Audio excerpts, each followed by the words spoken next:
ഇതിൻ്റെ ലീഗൽ വശം 182 ദിവസം ഇന്ത്യക്ക് പുറത്താണെങ്കിൽ പുള്ളിക്ക് SBI അക്കൗണ്ട് ഹോൾഡ് ചെയ്യാൻ പാടില്ല. അതിപ്പോൾ കാനഡയാണെങ്കിലും ശരി, ഗൾഫാണെങ്കിലും ശരി. നിങ്ങൾ പുറത്ത് നിൽക്കുന്ന ആളാണെങ്കിൽ NRO അക്കൗണ്ടിന് സെയിം ബ്രോക്കറേജിൽ കാര്യങ്ങൾ നടക്കുമെങ്കിൽ അത് ഉപയോഗിച്ചുകൂടെ? ഈ പൈസ തിരിച്ച് വിദേശത്തേക്ക് കൊണ്ടുപോകണമല്ലോ, ഇന്ത്യയിലല്ലല്ലോ അവർക്കിടെ പൈസ വേണ്ടത്. അപ്പം അതുകൊണ്ട് ഇത് തിരിച്ചു കൊണ്ടുപോകാനായിട്ട് അവർക്ക് ഭയങ്കരമായിട്ടുള്ള കോംപ്ലിക്കേറ്റഡ് ആണ്. കാരണം ഇപ്പം എല്ലാം ലീഗലി കാര്യങ്ങൾ ചെയ്ത് വെക്കുകയാണെങ്കിൽ ലൈഫിൽ അത്രയും റിസ്ക് നമുക്ക് കുറച്ച് വയ്ക്കാം. ഹായ് ഓൾ, എല്ലാവർക്കും പുതിയൊരു പോഡ്കാസ്റ്റിലേക്ക് വെൽക്കം. ഇന്ന് നമുക്ക് NRIസിന് സ്റ്റോക്ക് മാർക്കറ്റുമായിട്ട് ബന്ധപ്പെട്ടിട്ടുള്ള എല്ലാ ഡൗട്ട്സും നമുക്ക് ക്ലിയർ ചെയ്യാം. ഡിമാറ്റ് അക്കൗണ്ട്, NRI അക്കൗണ്ട് ഏതാണ് എടുക്കേണ്ടത്, എങ്ങനെയാണ് ടാക്സ് ഫയൽ ചെയ്യേണ്ടത് തുടങ്ങിയ എല്ലാ കാര്യങ്ങളും നമുക്കിന്ന് സംസാരിക്കാം. അതായത് ഇന്ത്യക്ക് പുറത്തുള്ള എല്ലാവരുടെയും ഡൗട്ടാണ് NRO അക്കൗണ്ട്സ് വെച്ചിട്ട് ഡിമാറ്റ് അക്കൗണ്ട് സ്റ്റാർട്ട് ചെയ്യാൻ പറ്റുമെന്നുള്ളത്. പിന്നെ അതിൽ ചാർജസ് കൂടുതലുണ്ടോ, എന്തെങ്കിലും കോംപ്ലിക്കേഷൻസ് ഉണ്ടോ എന്നുള്ളത് എല്ലാവരുടെയും ഭയങ്കര ഡൗട്ടാണ് ഇപ്പോഴും. അതായത് ഇപ്പോൾ SBI അക്കൗണ്ട് നാട്ടിൽ വെച്ചെടുത്ത അക്കൗണ്ട് വെച്ച് വിദേശത്ത് ട്രേഡ് ചെയ്യുന്ന ആളുകൾക്കും അങ്ങനെ ഒരു കാര്യത്തെക്കുറിച്ച് ഇപ്പോൾ ഒരു ടെൻഷനുണ്ട്. അപ്പോൾ നമുക്ക് എങ്ങനെയാണ് ഇന്ത്യക്ക് പുറത്ത് ജോലി ചെയ്യുന്ന ഒരാൾക്ക് ഒരു സ്റ്റോക്ക് മാർക്കറ്റിലേക്ക് വരാൻ സാധിക്കുന്നത്? നമ്മൾ ആദ്യമേ ഈ NRI എന്ന് പറയുന്ന ടേം ഒന്ന് ഡിഫൈൻ ചെയ്യേണ്ടതുണ്ട്. ഇന്ത്യക്ക് പുറത്ത് വർഷത്തിൽ 182 ദിവസത്തിലധികം ജോലി ചെയ്യുന്ന ഒരാളെയാണ് നമ്മൾ NRI എന്ന് നമ്മൾ ഡിനോട്ട് ചെയ്യുന്നത്. ഈ NRIസിന് 2 type bank account, 3 type bank accounts ചെയ്യാം. പ്രധാനമായിട്ടും 2 ടൈപ്പ് ബാങ്ക് അക്കൗണ്ട്സ് ആണ് അവർക്ക് മെയിൻറ്റെയിൻ ചെയ്യാനായിട്ട് സാധിക്കുക. ഫസ്റ്റ് വൺ NRO അക്കൗണ്ടും അതുപോലെ തന്നെ NRI അക്കൗണ്ടും. ഓക്കെ, അപ്പോൾ ഇത് ആരൊക്കെയാണ് ഓൺ ചെയ്യേണ്ടതെന്നുള്ളതാണ് ഏറ്റവും പ്രധാനപ്പെട്ട കാര്യം. ഇപ്പോൾ നിങ്ങൾക്ക് സാധാരണ ഒരു SBI അക്കൗണ്ട് ഉണ്ട് എങ്കിൽ നിങ്ങളൊരു NRI ആയി കഴിഞ്ഞാൽ പിന്നെ SBI അക്കൗണ്ട് യൂസ് ചെയ്യാൻ പാടില്ല. അതിനെ NRO അക്കൗണ്ടായിട്ട് കൺവേർട്ട് ചെയ്യണം. നമുക്ക് ഒരു ബാങ്കിൽ തന്നെ NRIയും NROയും ഓപ്പൺ ചെയ്യാൻ സാധിക്കുന്നതാണ്. നമ്മൾ ഡിമാറ്റ് അക്കൗണ്ട് ഓപ്പൺ ചെയ്യുമ്പോൾ NRI ഉപയോഗിച്ചും NRO ഉപയോഗിച്ചും നമുക്ക് ഉപയോഗിക്കാം, ഡിമാറ്റ് അക്കൗണ്ട് സ്റ്റാർട്ട് ചെയ്യാനായിട്ട് സാധിക്കും. ഇത് രണ്ടിൻ്റെയും അക്കൗണ്ട് ഓപ്പണിംഗ് കുറച്ച് കോംപ്ലിക്കേറ്റഡ് ആണ്. എന്നാൽ നമുക്ക് ഒരു ഓഫ്ലൈൻ ഫോമൊക്കെ ഉപയോഗിച്ചുകൊണ്ട് ഒരു 1 വീക്ക് കൊണ്ട് തന്നെ നമുക്കിത് സ്റ്റാർട്ട് ചെയ്യാനായിട്ട് സാധിക്കും. ഇന്ത്യയിൽ നിന്ന് സാധാ പ്ലാനിൽ, അതായത് സാധാ ബ്രോക്കറേജിൽ സാധാരണ പോലെ തന്നെ ഉപയോഗിക്കുന്ന രീതിയിൽ ഡിമാറ്റ് അക്കൗണ്ട് ഓപ്പൺ ചെയ്യണമെങ്കിൽ NRO അക്കൗണ്ട് ഉപയോഗിച്ചുകൊണ്ട് ഡിമാറ്റ് അക്കൗണ്ട് ഓപ്പൺ ചെയ്യണം. ഇത്ര നാളിത് ഇത്ര കോംപ്ലിക്കേറ്റഡ് ആകാനുള്ള കാരണം എന്താണെന്ന് വെച്ച് കഴിഞ്ഞാൽ നമുക്കറിയാം NRI അക്കൗണ്ട്സിന് ഇൻകം ടാക്സ് ഇല്ല. വിദേശത്ത് നിന്നുള്ള പൈസ ഹോൾഡ് ചെയ്യാൻ വേണ്ടിയിട്ട് വിദേശികൾ യൂസ് ചെയ്യുന്ന അക്കൗണ്ടാണ് ശരിക്കും NRI അക്കൗണ്ട്. അതിന് നമുക്ക് ഈസി ആയിട്ട് നമുക്ക് വിദേശ കറൻസി ആയിട്ട് മാറ്റാൻ പറ്റും. വിദേശ അക്കൗണ്ടുകളിൽ തന്നെ നമുക്ക് കീപ്പ് ചെയ്യാനും പറ്റും. എന്നാൽ കാനഡയിലോ UK ഒക്കെ പോയിട്ട് സെറ്റിൽ ചെയ്യാനായിട്ട് ഉദ്ദേശിക്കുന്ന ആളുകൾക്കാണ് യഥാർത്ഥത്തിൽ ഈ പറയുന്ന NRI അക്കൗണ്ട് എപ്പോഴും യൂസ്ഫുൾ ആകുക. അവർ NRI അക്കൗണ്ട് ഉപയോഗിച്ച് തന്നെ ഡിമാറ്റ് അക്കൗണ്ട് ഓപ്പൺ ചെയ്യണം. പക്ഷെ അവിടെ ചാർജ് കുറച്ച് കൂടുതലാണ്. ഞാൻ പറഞ്ഞതുപോലെ തന്നെ ഭാവിയിൽ നാട്ടിൽ വന്ന് റിട്ടയർമെൻറ്റിന് ശേഷം നാട്ടിൽ സെറ്റിൽ ആവാനായിട്ട് ആഗ്രഹിക്കുന്ന ഒരാൾക്ക് NRO അക്കൗണ്ട് ഉപയോഗിച്ചുകൊണ്ട് ഡിമാറ്റ് അക്കൗണ്ട് ഉപയോഗിക്കണം. ഈ NRI അക്കൗണ്ടിൽ നിന്ന് വിദേശത്തു നിന്ന് വരുന്ന ഫണ്ട് NRO അക്കൗണ്ടിലോട്ട് മാറ്റിക്കഴിഞ്ഞാൽ ആക്ച്വലി എന്താ സംഭവിക്കുന്നതെന്ന് വെച്ചാൽ ഇതിന് തിരിച്ച് വിദേശത്തേക്ക് എടുക്കാനായിട്ട് കുറച്ച് കോംപ്ലിക്കേറ്റഡ് ആണ്. നമ്മുടെ നാട്ടിലെ ആവശ്യങ്ങൾക്കാണ് NROയിൽ കിടക്കുന്ന ഫണ്ട് പ്രധാനമായിട്ട് നമുക്ക് ഉപയോഗിക്കാനായിട്ട് പറ്റുക. നമുക്കിവിടെ ഇൻവെസ്റ്റ് ചെയ്യാം, നമുക്കിവിടെ മറ്റാവശ്യങ്ങൾക്ക് വേണ്ടി ഉപയോഗിക്കാം. അല്ലെങ്കിൽ ഇവിടെ നിന്ന് നമുക്കൊരു റെൻ്റൽ ഇൻകം ഉണ്ട്. ഈ റെൻ്റൽ ഇൻകം ഒക്കെ നമ്മൾ ഈ NRO അക്കൗണ്ടിലോട്ടാണ് വാങ്ങേണ്ടത്. അപ്പോൾ ഈ NRO അക്കൗണ്ട് ഉപയോഗിച്ച് ഡിമാറ്റ് അക്കൗണ്ട് ഓപ്പൺ ചെയ്യാനായിട്ട് പല ബ്രോക്കേഴ്സ് ഇപ്പോൾ ഈസി ആയിട്ടുള്ള ആക്സസ് കൊടുക്കുന്നുണ്ട്.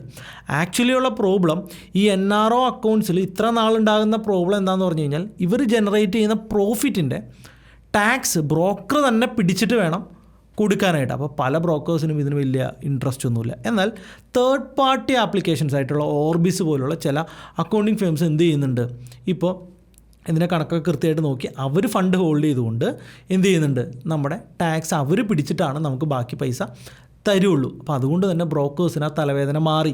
അല്ലെങ്കിൽ ചില ബാങ്കുകൾ കൊടുക്കുന്നുണ്ട്, സെറ്റിൽമെൻറ്റ് അക്കൗണ്ടുകൾ എന്ന് പറഞ്ഞിട്ട് ഒരു അക്കൗണ്ട്സ് കൊടുക്കുന്നുണ്ട്. ഇതും ബ്രോക്കർ തമ്മിൽ കണക്ട് ചെയ്തുകൊണ്ട് NROസിന് നോർമൽ ഡിമാറ്റ് അക്കൗണ്ട് പോലെ തന്നെ ഉപയോഗിക്കാൻ പറ്റും. സാധാ പ്ലാൻ മതി, അതായത് സാധാ ബ്രോക്കറേജ് മതി.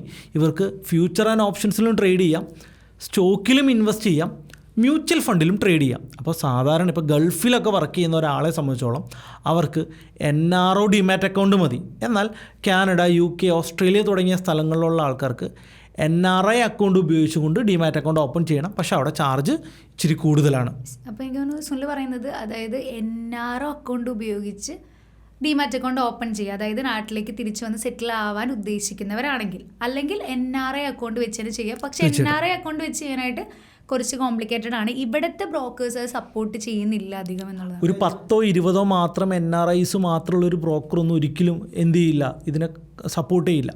ഏറ്റവും കൂടുതൽ NRIs കേരളത്തിൽ നിന്നാണ്, പിന്നെ പഞ്ചാബിൽ നിന്നൊക്കെയാണ്. അപ്പോൾ കേരളം, പഞ്ചാബ് തുടങ്ങിയ മേഖലകളിൽ നിന്നുള്ള ബ്രോക്കേഴ്സാണ് പ്രധാനമായിട്ടും NRI അക്കൗണ്ട്സ് കൂടുതലായിട്ട് സപ്പോർട്ട് ചെയ്യുന്നത്. ഇതിന് നോർമൽ നമ്മൾ ചെയ്യുന്ന നമുക്കുടെ ഒരു ഡിമാറ്റ് അക്കൗണ്ട് ഓപ്പൺ ചെയ്യുന്ന KYC ഉണ്ടല്ലോ, നമ്മുടെ pan card, Aadhaar card, mobile number, email ID, ഈ ഒരു ബാങ്ക് പ്രൂഫ്, ഇതിൻ്റെ കൂടെ ഇവർക്ക് ഇത് വിദേശത്ത് നിന്ന് ചെയ്യുന്നത് കൊണ്ട് തന്നെ ഇവർക്ക് ഈ പറയുന്ന അഡ്രസ് വെരിഫിക്കേഷൻ, നോട്ടറി വെരിഫിക്കേഷനൊക്കെ ആവശ്യമാണ്.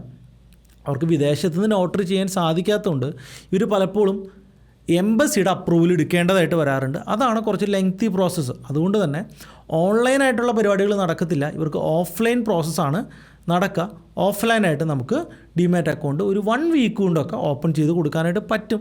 ഇപ്പോൾ നമ്മൾ ട്രേഡ് ടോക്സിൻ്റെ ടീം അത് ഓപ്പൺ ചെയ്യുന്നുണ്ട്. നമ്മൾ ടീമിനെ കണക്ട് ചെയ്താലും അവരെ ഹെൽപ്പ് ചെയ്തുകൊണ്ട് ഇത്തരത്തിലുള്ള ഡിമാറ്റ് അക്കൗണ്ട്സ് ഓപ്പൺ ചെയ്ത് കൊടുക്കും. പക്ഷേ NRIക്കാണെങ്കിൽ കുറച്ച് കോംപ്ലിക്കേറ്റഡ് ആണ്. ഇതേ പ്രൊസീജിയറൊക്കെ ഇതൊക്കെ തന്നെയാണ്. ബട്ട് എന്താണ്, അവർ ഓപ്പൺ ചെയ്ത് കഴിഞ്ഞാലും അവർക്ക് F&O എന്തായാലും ചെയ്യാൻ പറ്റത്തില്ല. സ്റ്റോക്കിലോ മ്യൂച്വൽ ഫണ്ടിലോ ചെയ്യണം. പക്ഷേ ചെറിയ രീതിയിൽ അത് ചെയ്തിട്ട് കാര്യമില്ല. വലിയ എമൗണ്ട്സ്, ഇപ്പോൾ ഒരു മാസം വലിയ എമൗണ്ട്സിൽ ട്രേഡ് ചെയ്താൽ മാത്രമാണ് ശരിക്കും NRI ഫീസിബിൾ ആവത്തുള്ളൂ. കാരണം PIS അക്കൗണ്ടിൻ്റെ ഹാൻഡ്ലിംഗ് ചാർജസ് കുറച്ച് കൂടുതലാണ്, ബ്രോക്കറേജ് തന്നെ ഭയങ്കര കൂടുതലാണ്. പിന്നെ ഒരു ട്രേഡ് നടന്നാൽ തന്നെ ആ ട്രേഡിൻ്റെ ഡീറ്റെയിൽസ് ആരറിയിക്കണം, RBIനെ അറിയിക്കണം. അപ്പോൾ അതിനുള്ള ചാർജസ് കൂടുതലാണ്. അപ്പോൾ ഈ പറയുന്ന NRI അക്കൗണ്ട് ഹാൻഡ്ലിംഗ് കുറച്ച് ബുദ്ധിമുട്ടാണ്. NRO ഉപയോഗിച്ച് എല്ലാവർക്കും ചെയ്യാൻ സാധിക്കുന്നതുമാണ്. ഓക്കെ, അപ്പോൾ NRO ഉപയോഗിച്ച് ചെയ്തെങ്കിൽ ചാർജസ് സെയിം തന്നെയല്ല, അതായത് SBI അക്കൗണ്ട് യൂസ് ചെയ്യുന്ന സെയിം ചാർജസ് ആണ്. അപ്പോൾ NRO ആണ് കുറച്ചുകൂടി ഫീസിബിൾ ആയിട്ട് എല്ലാവർക്കും ചെയ്യാൻ പറ്റുന്നത് അല്ലേ? അതെ, തീർച്ചയായിട്ടും NRO നമുക്ക് സാധാ ബ്രോക്കിംഗ് അക്കൗണ്ട് പോലെ തന്നെ നമുക്ക് ഉപയോഗിക്കാം. പക്ഷേ ഇവിടുത്തെ പ്രോബ്ലം എന്താണെന്ന് വെച്ച് കഴിഞ്ഞാൽ, ഇപ്പോൾ ഞാൻ പറഞ്ഞ മാതിരി വിദേശത്ത് സെറ്റിൽ ചെയ്യാൻ ഉദ്ദേശിക്കുന്ന ഒരു വ്യക്തിയാണെങ്കിൽ അവർക്ക് ഈ പൈസ തിരിച്ച് വിദേശത്തേക്ക് കൊണ്ടുപോകണമല്ലോ. ഇന്ത്യയിലല്ലല്ലോ അവർക്കുടെ പൈസ വേണ്ടത്. അപ്പോൾ അതുകൊണ്ട് ഇത് തിരിച്ചു കൊണ്ടുപോകാനായിട്ട് അവർക്ക് ഭയങ്കരമായിട്ടുള്ള കോംപ്ലിക്കേറ്റഡ് ആണ്. കാരണം നമുക്കറിയാം, ഡോളറും ഇന്ത്യൻ റുപ്പിയായിട്ട് നോക്കുമ്പോൾ ഇന്ത്യയുടെ പൈസ കണ്ടിന്യൂസ്ലി കുറഞ്ഞുകൊണ്ടിരിക്കുകയാണ്. അപ്പോൾ അവർക്ക് ഇവിടെ നിന്നൊരു 25-30% കിട്ടിയാൽ മാത്രമാണ് ഒരു ഇന്ത്യക്കാരന് നോർമലി കിട്ടുന്ന ഒരു ബെനിഫിറ്റ് അവർക്ക് ഉണ്ടാകുള്ളൂ എന്നുള്ളൊരു പ്രശ്നമുണ്ട്. പക്ഷേ അത്രയും റിട്ടേണൊക്കെ നമ്മുടെ മിക്ക സ്റ്റോക്കുകളും തരുന്നുള്ളത് കൊണ്ട് തന്നെ പലരും ഇന്ത്യയിലോട്ട് ധൈര്യമായിട്ട് വന്ന് ഇൻവെസ്റ്റ് ചെയ്യാറുണ്ട്. അപ്പോൾ ആക്ച്വലി ഈ ഇന്ത്യയിൽ വന്നാൽ മാത്രമാണ് ഈ മ്യൂച്വൽ ഫണ്ട് അല്ലെങ്കിൽ ഇൻവെസ്റ്റ്മെൻറ്റ് ബ്രേക്ക് ചെയ്ത് കഴിഞ്ഞാൽ അവരുടെ റിയൽ ബെനിഫിറ്റ് കിട്ടത്തുള്ളൂ. അല്ലാതെ അവിടെ നിൽക്കുമ്പോൾ അത് ബ്രേക്ക് ചെയ്ത് കഴിഞ്ഞാൽ കൊണ്ടുപോകാനുള്ളത് അതുപോലെ തന്നെ അല്ല. അത് NRO അക്കൗണ്ടിലാണെങ്കിൽ ഇല്ല, വിദേശത്ത് സെറ്റിൽ ചെയ്യുന്ന ഒരാൾക്ക് NRI തന്നെ ഉപയോഗിച്ചുകൊണ്ട് ചെയ്യാൻ പറ്റും. ഈ ഒരു പോഡ്കാസ്റ്റ് കാണുന്ന പല ഈ ഗൾഫിലൊക്കെ വർക്ക് ചെയ്യുന്ന ആൾക്കാരും നാട്ടിലൊരു SBI അക്കൗണ്ട് ഉണ്ടാകും. പക്ഷെ ആരും തന്നെ NRO അക്കൗണ്ട്സ് അല്ല യൂസ് ചെയ്യുന്നത്. അതായത് ഇപ്പോൾ നമ്മുടെ കേരളത്തിലുള്ള മോസ്റ്റ് ഓഫ് വിദേശികൾ എന്ന് പറയുന്നത് UAE, Dubai, Kuwait, Qatar, UK and Canada. അതെ, ഇപ്പം അതും കൂടി ഇൻക്ലൂഡ് ചെയ്യേണ്ടി വരും. അവിടെ ഉള്ളവരാണ് ഇപ്പോൾ മേജർലി സ്റ്റോക്ക് മാർക്കറ്റിലേക്കൊക്കെ വരുന്നവർ. എനിക്ക് തോന്നുന്നു UAE റിലേറ്റഡ് ആയിട്ടുള്ള സ്ഥലങ്ങളിൽ നിന്നുള്ളവരാണ്. അപ്പോൾ അവർ ചെയ്യുന്നത് എന്താ, അവരിടയ്ക്കിടയ്ക്ക് നാട്ടിൽ വരുമല്ലോ. നാട്ടിൽ വരുമ്പോൾ നാട്ടിൽ നിന്നുകൊണ്ട്, അതായത് ചില ബ്രോക്കേഴ്സിൽ ലൊക്കേഷൻ ഇഷ്യൂ ഉള്ളതുകൊണ്ട് നാട്ടിൽ നിന്ന് SBI അക്കൗണ്ട് യൂസ് ചെയ്ത് അക്കൗണ്ട് എടുത്തിട്ട് ലോഗിൻ ഡീറ്റെയിൽസുമായിട്ട് അവിടെ പോകുന്നു. അവിടെ വെച്ച് അത് ലോഗിൻ ചെയ്യുന്നു, ട്രേഡ് ചെയ്യുന്നു. ശരിക്കും ഇതിൽ ചെയ്യുന്നവർക്ക് പോലും അറിയില്ല ഇത് ലീഗലാണോ ഇല്ലീഗലാണോ. അപ്പോൾ കറക്റ്റായിട്ട് അതിൻ്റെ ഒരു കോംപ്ലിക്കേഷൻസും അല്ലെങ്കിൽ അത് ചെയ്യുന്നതുകൊണ്ട് എന്തെങ്കിലും പ്രശ്നമുണ്ടോ അല്ലെങ്കിൽ അത് ഓക്കെ ആണോ, അതിനെക്കുറിച്ച് എന്താണ് കമൻറ്റ് ചെയ്യുന്നത്? ഇതിൻ്റെ ലീഗൽ വശം 182 ദിവസം ഇന്ത്യക്ക് പുറത്താണെങ്കിൽ പുള്ളിക്ക് SBI അക്കൗണ്ട് ഹോൾഡ് ചെയ്യാൻ പാടില്ല. അതിപ്പോൾ കാനഡ ആണെങ്കിലും ശരി, ഗൾഫ് ആണെങ്കിലും ശരി, ഇവർക്ക് ഈ പറയുന്ന NRO അല്ലെങ്കിൽ NRI ഏതെങ്കിലും ആണ് എടുക്കാനായിട്ട് പറ്റത്തുള്ളൂ. അപ്പോൾ ഇങ്ങനെ ഒരു SBI അക്കൗണ്ട് ഉണ്ടെങ്കിൽ ആദ്യം തന്നെ അവർ ബാങ്കിനെ അറിയിക്കുക എന്നുള്ളതാണ്. അപ്പോൾ ഇങ്ങനെ ചെയ്തിട്ട് ഇങ്ങനെ SBI അക്കൗണ്ട് ഹോൾഡ് ചെയ്തുകൊണ്ട് എന്തെങ്കിലും ഫൈൻ വന്ന ആരെങ്കിലും ഉണ്ടോ എന്ന് വെച്ച് കഴിഞ്ഞാൽ അങ്ങനെ ആരെയും എനിക്കും അറിയത്തില്ല, ഫൈൻ വന്നിട്ടില്ല. എന്നാൽ നിങ്ങൾ പ്രൊഫഷണലായിട്ട് ലീഗലായിട്ട് കാര്യങ്ങൾ കൊണ്ടുപോകുന്ന വളരെ സീരിയസ് ആയിട്ട് കാണുന്ന ഒരു വ്യക്തിയാണെങ്കിൽ, ഇപ്പോൾ നമ്മളൊരു 10,000-50,000 ഒക്കെ ഇട്ട് ട്രേഡ് ചെയ്യുമ്പോഴൊന്നും ഈ ഒരു പ്രശ്നമൊന്നും വരില്ല. ഭാവിയിൽ നമ്മൾ മ്യൂച്വൽ ഫണ്ടിലൊക്കെ ഇൻവെസ്റ്റ് ചെയ്ത് സ്റ്റോക്കുകളിൽ ഇൻവെസ്റ്റ് ചെയ്ത് നമ്മുടെ പോർട്ട്ഫോളിയോ വലുതായി 1 കോടിയോ 2 കോടിയോ 10 കോടിയോ ഒക്കെ എത്തുന്ന സമയത്ത് നമുക്കൊരു പ്രോബ്ലം ഉണ്ടാവരുതല്ലോ. ആ സമയത്ത് പ്രശ്നം ഉണ്ടാകാതിരിക്കാനായിട്ട് നമ്മൾ എന്ത് ചെയ്യണം? ഇപ്പോഴേ കാര്യങ്ങൾ ശരിയാക്കണം. പക്ഷെ എനിക്ക് തോന്നുന്നു ആ സമയത്ത് നമ്മൾ, അതായത് ഇത് ബ്രേക്ക് ചെയ്യുന്ന സമയത്ത് നമ്മൾ നാട്ടിൽ വന്നിട്ട് ബ്രേക്ക് ചെയ്ത് ഫണ്ട് SBI അക്കൗണ്ടിലേക്ക് തന്നെ ട്രാൻസ്ഫർ ചെയ്തിട്ട് അല്ല, ഇവിടുത്തെ കാര്യങ്ങൾ ചെയ്യാൻ ആ സമയത്ത് അവർ നാട്ടിൽ വരികയാണെങ്കിൽ എന്തൊക്കെ പറഞ്ഞാലും ചിലപ്പോൾ ഇതൊന്നും നടക്കണമെന്നില്ല. അവർക്ക് ഒരു 5 കൊല്ലം കൂടി എക്സ്ട്രാ അവിടെ നിൽക്കേണ്ടി വന്നാലോ. ഇതിൻ്റെ അതൊക്കെ കോംപ്ലിക്കേഷൻസ് ഉണ്ട്. നമ്മൾ ലീഗലായിട്ട് കാര്യങ്ങൾ ചെയ്യുന്നതാണ് ഏറ്റവും നല്ല കാര്യം. നിങ്ങൾ പുറത്ത് നിൽക്കുന്ന ആളാണെങ്കിൽ NRO അക്കൗണ്ടിന് സെയിം ബ്രോക്കറേജിൽ കാര്യങ്ങൾ നടക്കുമെങ്കിൽ അത് ഉപയോഗിച്ചുകൂടെ? വേറെ പ്രശ്നങ്ങളൊന്നുമില്ല. ഇനി നിങ്ങൾ നാട്ടിൽ സെറ്റിൽ ചെയ്യാൻ ഉദ്ദേശിക്കാത്ത ഒരാളാണെങ്കിൽ, ഇപ്പോൾ ഞാൻ ലേറ്റസ്റ്റ് ആയിട്ട് ഇപ്പോൾ വരുന്ന ട്രെൻഡ് എന്ന് പറഞ്ഞാൽ ഇപ്പോഴത്തെ യങ്സ്റ്റേഴ്സ് മൊത്തം UK കാനഡയിലേക്കാണല്ലോ പോകുന്നത്. ഇവർ പല ആളുകളും UK യിലും കാനഡയിലും പോയിട്ട് നാട്ടിലെ SBI അക്കൗണ്ട് ഉപയോഗിച്ച് SIP ചെയ്യുന്നുണ്ട്. അപ്പോൾ അല്ലെങ്കിൽ പണ്ട് SIP ഉണ്ടായിരുന്ന ഒരു ഡിമാറ്റ് അക്കൗണ്ട് ഉണ്ടാവുമല്ലോ, ഇതങ്ങനെ തന്നെ ആരോടും അറിയിക്കാതെ അങ്ങനെ കണ്ടിന്യൂ ചെയ്യുന്നുണ്ട്. ഇതൊക്കെ NRO അക്കൗണ്ടായിട്ട് കൺവേർട്ട് ചെയ്ത് അവർക്ക് മാറ്റി ഉപയോഗിക്കാം. ഒരു സ്റ്റോക്ക് സെല്ല് ചെയ്യണ്ട, ഒരു മ്യൂച്വൽ ഫണ്ട് സെല്ല് ചെയ്യണ്ട. എന്ത് ചെയ്താൽ മതി? SB ഡിമാറ്റ് അക്കൗണ്ടിനെ NRO ഡിമാറ്റ് അക്കൗണ്ടായിട്ട് കൺവേർട്ട് ചെയ്യേണ്ട ആവശ്യം മാത്രമേ ഉള്ളൂ. അതുപോലെ നമ്മുടെ ആൾക്കാർ എനിക്ക് തോന്നുന്നു അവെയർ അല്ല എന്ന് എനിക്ക് തോന്നുന്നു. ആക്ച്വലി നമുക്ക് ഈ NRIസിന് ഇന്ത്യയിൽ ഇൻവെസ്റ്റ് ചെയ്ത് ലാഭം കിട്ടിയാൽ അവർ ടാക്സ് അടയ്ക്കണം എന്നുള്ളതാണ്. പക്ഷേ അവർ നിൽക്കുന്ന രാജ്യമായിട്ട് ബന്ധപ്പെട്ട് കൂടി അതിനെ റിലേറ്റഡ് ആണ്. ഇപ്പോൾ ഫോർ എക്സാമ്പിൾ ഇപ്പോൾ ഗൾഫിലൊക്കെ ആണെങ്കിൽ നമ്മുടെ ഇന്ത്യയിലെ ടാക്സ് അവർ അടച്ചാൽ മതി. ഇപ്പോൾ ഫോർ എക്സാമ്പിൾ അവർ NRO അക്കൗണ്ടിൽ ഇൻവെസ്റ്റ് ചെയ്യുന്നു, അവർക്ക് ലാഭം കിട്ടുന്നു. നമുക്ക് വരുന്ന സ്റ്റോക്കാണെങ്കിൽ നമുക്ക് വരുന്ന ലാഭം ഉണ്ടല്ലോ. For example long time income tax എത്രയാണ്? 10% ആണ്. Short time 15%. ഇത് അവർ അടയ്ക്കണം. ഇനിയിപ്പോൾ NRI ആണെങ്കിൽ, ഇപ്പോൾ നിങ്ങൾ US വർക്ക് ചെയ്യുന്ന ഒരു NRI ആണെങ്കിൽ NRI ബാങ്ക് അക്കൗണ്ട് വെച്ച് ട്രേഡ് ചെയ്യുമ്പോൾ നിങ്ങൾക്ക് US ടാക്സ് വരും. നിങ്ങൾ സ്റ്റോക്കിൽ ഇൻവെസ്റ്റ് ചെയ്യുകയാണെങ്കിൽ ഇതിന് പാസീവ് ഇൻവെസ്റ്റ്മെൻറ്റ് എന്നാണ് അവിടെ നിയമപരമായിട്ട് കാണുന്നത്. ഇന്ത്യയിൽ സ്റ്റോക്ക് പ്രോഫിറ്റ് ബുക്ക് ചെയ്താൽ മാത്രമാണ് ടാക്സ് അടയ്ക്കേണ്ടത്. പക്ഷേ US അങ്ങനെയല്ല. നിങ്ങളുടെ ക്യാപിറ്റൽ ഗെയിൻ എത്രയാണെന്ന് കാൽക്കുലേറ്റ് ചെയ്ത് തന്നെ നിങ്ങൾ ടാക്സ് അടയ്ക്കേണ്ടതായിട്ട് വരും. അപ്പോൾ നിങ്ങൾ ഇന്ത്യയിൽ ഇൻവെസ്റ്റ്മെൻറ്റ് ഉണ്ടെങ്കിലും നിങ്ങൾ NRI അക്കൗണ്ടാണ് ഉപയോഗിക്കുന്നതെങ്കിൽ നിങ്ങൾ US ടാക്സ് അടയ്ക്കണം. അത് നിങ്ങൾ ഉപയോഗിക്കുന്ന നിങ്ങളുടെ ആ രാജ്യത്തെ ടാക്സ് സിസ്റ്റം അനുസരിച്ചിട്ടായിരിക്കും വരിക. അതിപ്പോൾ നല്ലൊരു ടാക്സ് ഏജൻറ്റുമായിട്ട് കണക്ട് ചെയ്ത് കഴിഞ്ഞാൽ നിങ്ങൾക്ക് അതിൻ്റെ വലിയ ഡീറ്റെയിൽസ് കിട്ടും എന്നുള്ളത് തന്നെയാണ്. അത് ഓരോ രാജ്യത്തും ഡിഫറൻ്റ് ആണ്. ആ രാജ്യവും ഇന്ത്യയും തമ്മിൽ ഉണ്ടാക്കിയിരിക്കുന്ന നിയമങ്ങളെ അത് കണക്ട് ചെയ്തിരിക്കും. ഗൾഫിലുള്ള ആൾക്കാർക്ക് വളരെ ഈസിയാണ്. അവർ NRO അക്കൗണ്ട് ഉപയോഗിച്ചുകൊണ്ട് സാധാരണ ട്രേഡ് ചെയ്യുക. ഇവർക്കിനി ഫ്യൂച്ചർ ആൻഡ് ഓപ്ഷൻസ് ട്രേഡ് ചെയ്യുന്നുണ്ടെങ്കിൽ ഞാൻ പറഞ്ഞു ഓൾറെഡി ഓർബീസ് പോലുള്ള ചില ഏജൻസികൾ മുഖാന്തരമാണ് ഇവരുടെ ഫണ്ട് മാനേജ് ചെയ്യുന്നത്, ബ്രോക്കർ. അപ്പോൾ ഇവരുടെ ടാക്സ് പിടിച്ചിട്ട് അതിൻ്റെ ലാഭം മാത്രമാണ് ആര് കൊടുക്കത്തുള്ളൂ? നേരെ ബാക്കി ഡിമാറ്റ് അക്കൗണ്ടിൽ കയറുള്ളൂ, ബാങ്ക് അക്കൗണ്ടിൽ കയറുള്ളൂ. അപ്പോൾ അതുകൊണ്ട് അവർക്ക് പിന്നെ F&Oന് പ്രത്യേകിച്ചൊരു ടാക്സ് ഫയൽ ചെയ്യേണ്ട ആവശ്യമില്ല.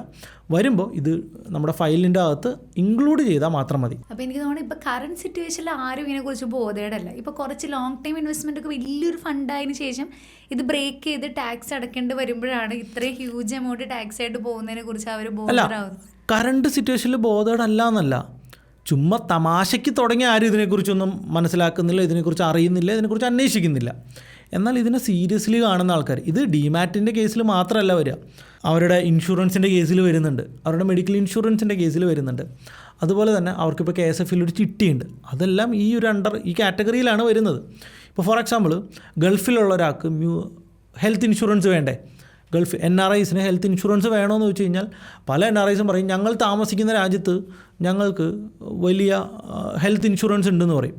നമ്മളിപ്പോൾ റീസെൻ്റായിട്ട് കാനഡയിൽ ഒരു ഇഷ്യൂ കണ്ടതാണ്, ഒരു കുട്ടിയുടെ കേസ്. ആ കുട്ടിക്ക് ഒരു അസുഖം വന്നിട്ട് അവിടെ കൃത്യമായിട്ട് ചികിത്സ കിട്ടാതെ ആ കുട്ടി തിരിച്ച് ഇന്ത്യയിൽ വന്ന് ചികിത്സ എടുക്കാനായിട്ട് ശ്രമിക്കുന്നുണ്ടായിരുന്നു. പക്ഷേ ഇന്ത്യയിൽ വരുമ്പോൾ എന്ത് കൊടുക്കണം? അവർക്ക് മെഡിക്കൽ ഇൻഷുറൻസ് ഇല്ല. അപ്പോൾ വിദേശത്തുള്ള ഒരാൾക്ക് പാരലായിട്ട് സ്വന്തം രാജ്യത്ത് കൂടി ഒരു മെഡിക്കൽ ഇൻഷുറൻസ് ഉള്ളത് എപ്പോഴും നല്ലതാണെന്നാണ് എൻ്റെ അഭിപ്രായം. അപ്പോൾ എല്ലാം ലീഗലി കാര്യങ്ങൾ ചെയ്ത് വെക്കുകയാണെങ്കിൽ ലൈഫിൽ അത്രയും റിസ്ക് നമുക്ക് കുറച്ച് വയ്ക്കാം. അപ്പോൾ എനിക്ക് തോന്നുന്നു പുറത്ത് നിന്നുകൊണ്ട് ഇന്ത്യയിൽ ഒരു ഹെൽത്ത് ഇൻഷുറൻസ് അവർക്ക് ചെയ്യാനായിട്ട് പറ്റുമോ? തീർച്ചയായിട്ടും പുറത്തു നിന്നുകൊണ്ട് അവർക്ക് ഇന്ത്യയിൽ ഹെൽത്ത് ഇൻഷുറൻസ് എടുക്കാൻ പറ്റും. എനിക്ക് തോന്നുന്നു ഇപ്പോൾ ഗൾഫിലുള്ള പലരും ഈ രീതിയിൽ ഇന്ത്യയിൽ ഹെൽത്ത് ഇൻഷുറൻസ് എടുക്കുന്നുണ്ട്. ഈ ഒരു പ്രോസസ്സിലൊക്കെ കടന്നു പോയിട്ട് എടുക്കുന്നുണ്ട്. നാട്ടിൽ കിട്ടാത്ത ചികിത്സയുണ്ടോ? ഇവിടെയല്ല ഏറ്റവും നല്ല മെഡിക്കൽ സിസ്റ്റം. അപ്പോൾ ഇവിടെയല്ലേ അവർക്ക് നല്ലൊരു ഹെൽത്ത് ഇൻഷുറൻസ് വേണ്ടത്. അത് തീർച്ചയായിട്ടും ശരിയായിട്ടുള്ള കാര്യമാണ്. അതായത് അവിടെ നിൽക്കുന്ന ആളുകൾ നാട്ടിൽ തിരിച്ചു വന്ന് സെറ്റിൽ ആവാനായിട്ട് ഉദ്ദേശിക്കുന്നുണ്ടെങ്കിൽ തീർച്ചയായിട്ടും ഹെൽത്ത് ഇൻഷുറൻസ് എടുക്കണം. നാട്ടിൽ വന്നിട്ട് എടുക്കാമെന്ന് വിചാരിക്കുകയാണെങ്കിൽ ഏജ് ആവും, അസുഖങ്ങൾ വരും, പ്രീമിയം കൂടുതലായിരിക്കും. അപ്പോൾ ഇപ്പം തന്നെ കാശുള്ള സമയത്ത് ചെറിയൊരു പ്രീമിയത്തിൽ ഏജ് കുറഞ്ഞ് ആരോഗ്യമുള്ള സമയത്ത് എടുക്കാൻ പറ്റും. പക്ഷെ അതെനിക്ക് തോന്നുന്നു അതൊരിക്കലും ഒരു കാശ് പോയി എന്ന് വിചാരിക്കേണ്ട ഒരാവശ്യമില്ല. കാരണം ഇന്നത്തെ ഒരു സിറ്റുവേഷൻ നമുക്കറിയാം, ഒരു ഹോസ്പിറ്റലിൽ കയറി ഇറങ്ങി കഴിഞ്ഞാൽ 1 ലക്ഷമെങ്കിലും സ്പെൻഡ് അതെ തീർച്ചയായിട്ടും ധൈര്യമായിട്ട് ഇരിക്കാമല്ലോ, അത് തന്നെ വലിയ കാര്യമാണ്. അപ്പോൾ NRIസിന് ആക്ച്വലി നമ്മുടെ ട്രേഡ് ടോക്സ് ടീം വളരെ നല്ല രീതിയിൽ ഇപ്പോൾ സപ്പോർട്ട് ചെയ്യുന്നുണ്ട്. ഹെൽത്ത് ഇൻഷുറൻസ് ആണെങ്കിലും ഡിമാറ്റ് അക്കൗണ്ട്സിൻ്റെ കാര്യങ്ങളാണെങ്കിലും ട്രേഡിങ്ങിൻ്റെ കാര്യങ്ങൾക്കാണെങ്കിലും അവർക്ക് വേണ്ടി ഒരു സെപ്പറേറ്റ് വിങ് തന്നെ ഇപ്പോൾ നമ്മൾ ഓൺ ആക്കിയിട്ടുണ്ട്. അപ്പോൾ ഈ വീഡിയോ കാണുന്ന ആൾക്കാർക്ക് കൂടുതൽ ഫർദർ സപ്പോർട്ടോ ഡൗട്ടോ ഒക്കെ ഉണ്ടെങ്കിൽ നേരെ ട്രേഡ് ടോക്സ് ടീമിനെ കണക്ട് ചെയ്താൽ മതി, അവരെ നമ്മുടെ ടീം ഹെൽപ്പ് ചെയ്യുന്നതായിരിക്കും. തീർച്ചയായിട്ടും നല്ലൊരു ഇൻഫർമേഷൻ ആയിരുന്നു. ഒരുപാട് പേര് അറിയാൻ ആഗ്രഹിച്ച ഒരു വീഡിയോ ആണ്, ഈവൻ ഇൻക്ലൂഡഡ് മീ. നല്ലൊരു ഇൻഫർമേഷൻ എല്ലാവർക്കും കിട്ടിയതെന്ന് വിചാരിക്കുകയാണ്. ഇനി എന്തെങ്കിലും ഡൗട്ട്സ് ഒക്കെ ഉണ്ടെങ്കിൽ അവർ കമൻസ് ആയിട്ട് ചെയ്യട്ടെ അല്ലേ? തീർച്ചയായിട്ടും. അപ്പോൾ അടുത്ത അടിപൊളി ടോപ്പിക്കുമായിട്ട് വീണ്ടും കാണുന്നവരേക്കും ഗുഡ് ബൈ.